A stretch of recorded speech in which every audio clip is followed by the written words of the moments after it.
Hey, everybody, and welcome back to the Speak and Grow Rich podcast. You are going to love today's video interview with Moira Ghallachóir. Welcome. She is going to be teaching us how you can speak internationally and go on incredible retreats and go and travel the world. Is that right? Yes, and just live your life. Use your business to really live your life. I love it. And so you're based in Ireland. How did you get started in this international speaking situation? Well, Amanda, I would love to say that it was a really elegant beginning. And, I did all this training and then I finally got an opportunity to speak, but it wasn't. I literally fell into it. I started my coaching business around 8 years ago or something. And I was like hustling to try and do everything online. I didn't know anything about online marketing at the time. So I was doing everything as you do. I was doing blogs and ads and boosting posts and all the things. And then I basically got an opportunity to speak. And what I was able to do in 30 minutes was taking me months to do online. So I was just like, why am I doing that when I could be doing this? So I made a decision after that first gig and I just started speaking on as many stages as I could find, and the rest is history. Amazing. So tell us a little bit. I know one of the great things that you do is you get booked to speak internationally. So how do you do that? How can our listeners go get booked in Paris or Europe or America? Yeah, again, this, I think it's all about really choosing what is it that you want your business to do for you. And I was really clear from the very beginning that I wanted my business to give me freedom. I didn't want to be tied to my desk because I'm doing it all the time, right? And it's like we're so passionate business owners, we could literally work and work and work. But it got very clear to me at the beginning that if I didn't have something to look forward to, I wasn't as driven as I could be. So literally one day I was sitting in my office next door to this room here. I had a photo of Manhattan on my vision board. And I was like talking to my clients about your dreams drive your decisions. And I'm giving them all this. And that photo just kept like kind of flashing in my, I'm like, when am I going to do that? Because I always had a dream of organizing and hosting a retreat in New York. And coming from the northwest of Ireland, I'd only ever done local stuff. It was quite a big deal for me at the time. So I'm looking at the picture after the call and I'm like, when are you going to do that, Moira? How are you going to do that? So I just started Googling hotels in New York. And I was just like, okay, well, this is nice. And I love, Amanda, do you like hotels? I love hotels. Yes, totally. Love that. So I found this hotel, Midtown Manhattan. And then I was just like, I'm going to call them. So I called them, long story short, I booked it. It was all going off. And what happened was then I had to date a time and a location that I was going to be in New York. And I thought to myself, what else can I do in New York? I'm going to find some speaking engagements. So then I started reaching out to other places in and around Manhattan, telling them who I was, what I was doing in New York, and saying I'm in town anyway. Would you like me to come and do a presentation? And I was just amazed at how many people said yes. Not only did I have people say yes, I ended up on stage with Les Brown at that very around the same week, because Les Brown was doing an event in a hotel around the corner, right?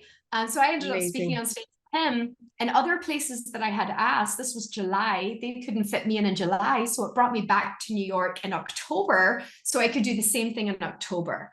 So after that experience, Amanda, I was just like, literally, where do you want to go in the world, Moira? Like, this is easy. And the easiest thing about it is know where you want to go, know when you're going to be there, and then start reaching out to the groups that have your ideal client because you're going to be in town. Oh, amazing. So I know that so you do that, but now you teach your clients how to do this. I love that you had a speaking gig and a retreat in Paris. So tell us about that one. Yeah, like Paris is a very special place in my heart. When I was a youth worker before I became a coach and a consultant and speaker. And I hit a wall around about my 36th birthday where nothing in my life made sense, as most entrepreneurs do, and you're kind of forced to do something about how you're feeling. So I went to Paris around about my 36th birthday to romanticize about my life on my own. And it was there that I made the decision to leave my job, move back home to Ireland and start my own business. So when I was kind of hitting another wall in my business, as you do when you want things to be different, I took myself back to Paris. And then while I was there, I was just like, I'm just going to live here for a while. Like, why Ooh. not just live here for a while? So I got myself set up in Paris, and then I couldn't believe how many English speaking groups were in Paris. So I started networking. The more I networked, the more opportunities I got to speak. I did 3-minute talks. I did 30-minute talks. I did my own event there. And then later I did a client retreat there. My own event that I did there, Amanda, this was so cool. I just went to a networking event. The room was filled with people that were just like me, female coaches, consultants.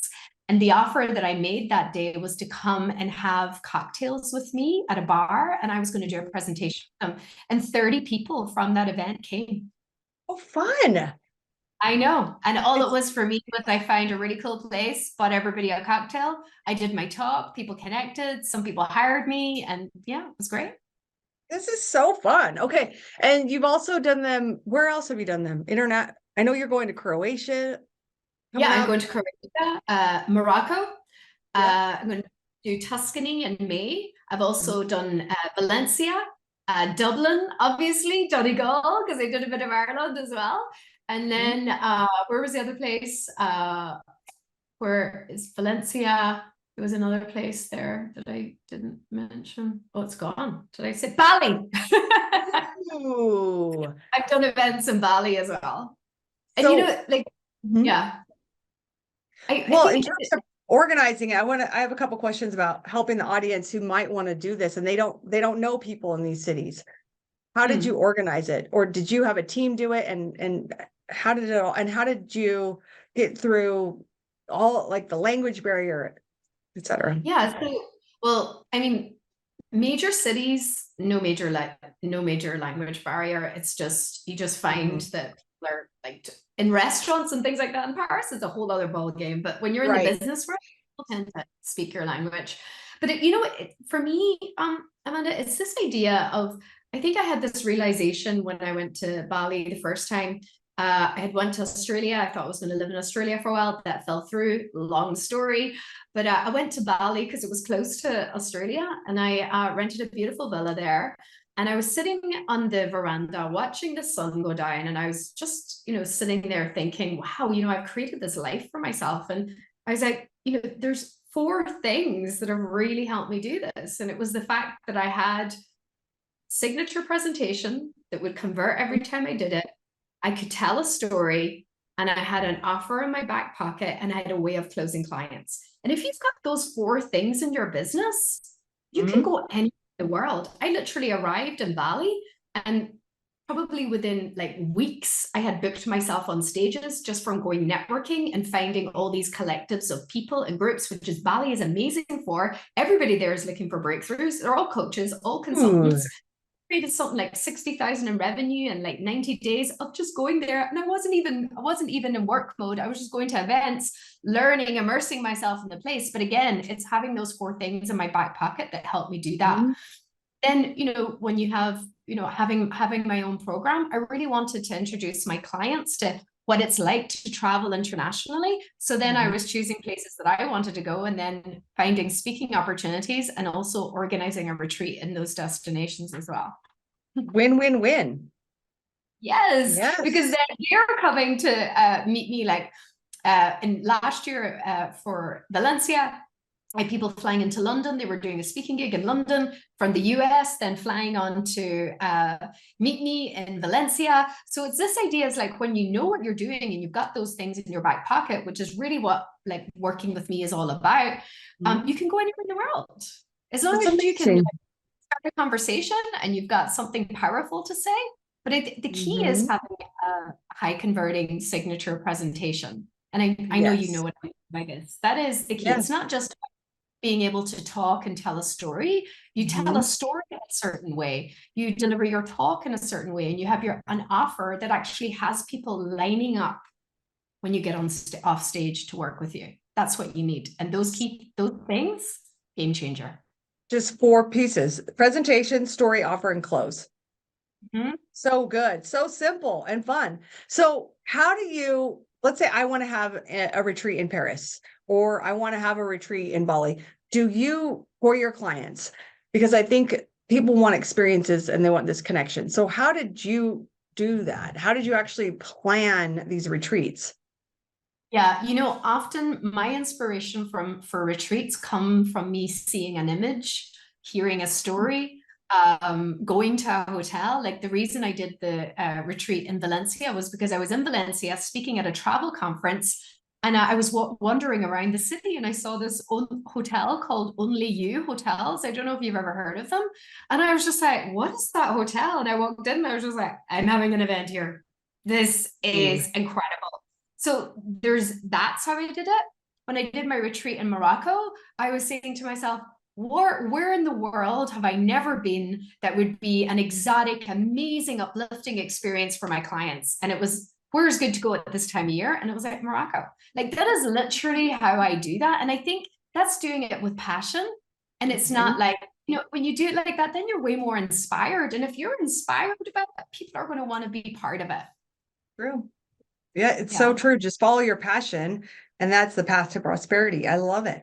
So tell me a little bit about when you do your presentation, your story, your offer and close. Is that for your speaking, or do you have a different presentation, story, offer and close for your speaking gigs? Yeah, I generally go through phases of having one talk. So the first talk I had it for 3 years, Amanda. I did the same talk all around the world for 3 years. That created multiple 6 figures in revenue for me. And then my business kind of changed a little bit. I started focusing more on speaking. Then I created a talk around speaking. But the talk that I'll have at any time is everything that my business is about at that time. And it has kind of evolved. So yeah, I would say one talk. Now that one talk is to get high paying clients. So you do your presentation, you make a free offer or a paid offer, and then you enroll people into high paying programs. And then obviously then if I'm doing trainings and things, it's a little bit different, but it's an extended version ultimately. Yeah, I love that. I'm a big fan of one talk as well. And that is so helpful for the audience, because I think a lot of people listening think, oh, I need to do all these different things, but I love it. You land on one talk for 3 years, and that's your bread and butter for the road. I love it. So good. It really solves the problem for people of like, what do I talk about? Because the reality is most people are experts, super passionate. They can talk on multiple topics. That's not a good idea, because it's hard to create authority around that, because you're always changing your message. Nobody knows what you're about, or like, oh, she's doing this, or now she's doing this. So it's harder to create stagecraft, because you're constantly focused on your content, that you can't actually focus on the physicality of what you're doing. And it's like, if you go, I love eating in Michelin starred restaurants, Amanda, I'm sure you do as well. Yes. It's like, you go and you have you go for a tasting menu. That's how you should think about your talk. Like, what would be the best that you would produce for that tasting menu? Because really your talk is a taster. Right. So giving you a whole bunch of stuff. They're like, oh, maybe try this and try this. Oh, we also cook this, and this is really good. They're giving you something that's fully curated. It's giving you a taste what the restaurant is about. You get a feeling of their brand. You get a whole experience. That's what a high converting talk should do for you. And you should love that talk as well. Keep them hungry for more of you. Yes. Exactly. And I want to come back for more as well, because I've never been to a Michelin starred restaurant, and that's it. I'm coming back here. For sure. That's so cool. I love your creativity, and I love what you said in the beginning. I wonder how many people watching today have tried, and they're hearing those crickets online, and they're not getting the revenue, and they're not getting the results. And I know you have a free gift to help us with our speaking. So tell us a little bit about that. Yeah, so everybody will be glad to hear that Moira has made a load of mistakes in her 8 years of speaking on stages. And these mistakes can cost you an absolute fortune. But if you're aware of them, and if you're aware of them as soon as possible, you can start to avoid them. And potentially somebody like listening who's going to download this are going to be like, oh my God, that's me. And solving one of these mistakes can mean the difference of getting 2K from a gig and getting 20K from a gig. So these are super valuable. I've put them all on a list. It's called the 7 biggest mistakes that speakers make. And if anybody wants to grab that list, if you're any interest at all, if you're speaking already, this is going to serve you in a really big way. Great. How do we get it? I've got a link. Do you want me to put the link in the chat? Yeah. Yes, put it in the chat, or you can even spell it out right now. Let me grab it.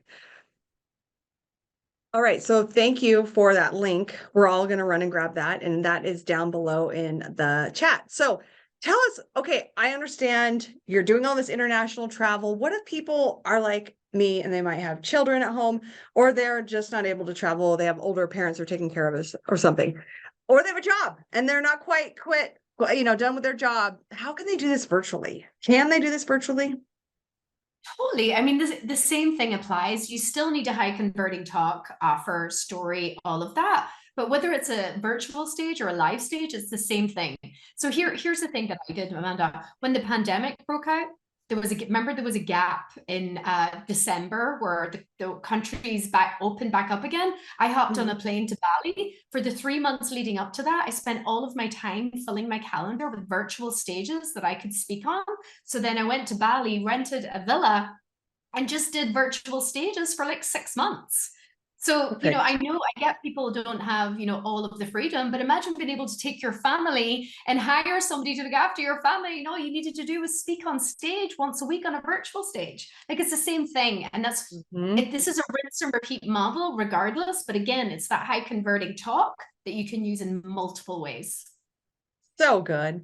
So grateful for you and your time. I love your passion. I want to wish you the best when you go to Croatia and all the journeys and adventures you're on. So hopefully everyone got value. Put your number one takeaway and let me know in the comments, where is it that you want to go on your international retreat? Just dream it up, vision it. And I like what you said, just the first thing she did is she had that picture of New York City on her vision board. So print out a picture of your destination and let's get going. Follow the steps you learned here today. So thank you so much, Moira, and everybody who is interested in working on figuring out your signature talk. Join the Speak and Grow Rich Masterclass and come and learn, or the Speak and Grow Rich Challenge at speakandgrowrichchallenge.com. All right, I'll see you in the next video. Thanks, Moira. Bye.